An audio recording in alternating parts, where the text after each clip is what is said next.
All right, guys, let's take a real quick look at Fred and let's review these controls in case any of you forgot how Fred actually works.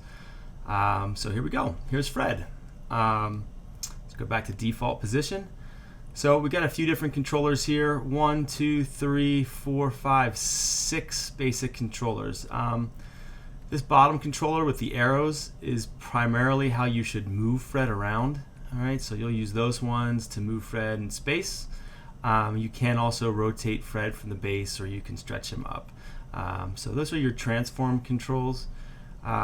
Moving up, you have a little ring around his kind of midsection, and that's primarily for rolling Fred. So when you want to make him roll like a ball, that's what you're going to use there.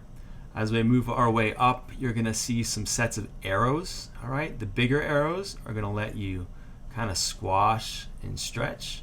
All right, you can also kind of pivot or skew Fred if you want to with these guys, and you can rotate to get you some interesting looking kind of results. All right, so that's a pretty cool one. I'm going to look at these little arrows now. They're a little small, hard to see.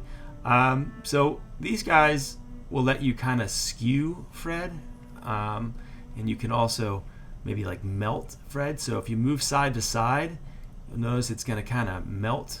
Let me get him back to position. If you rotate, you're going to kind of make him like a teardrop shape. All right, it's kind of fun. So you can do some pretty cool deforms. The next set of controls we'll look at, it's the eye controls.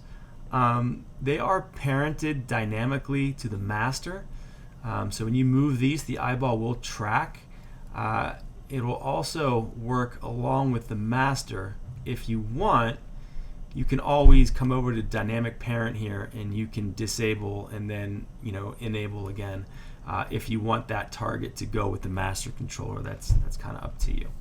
All right, and then the last little control here is your pupil. So pupil big, pupil small.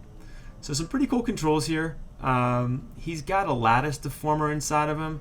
So the cool thing is you can still rotate and do pretty cool looking things with this guy and come up with some really fun shapes. It's a pretty simple rig. I try to keep it pretty basic, but it's still complex enough that you should be able to create some pretty interesting animations with it.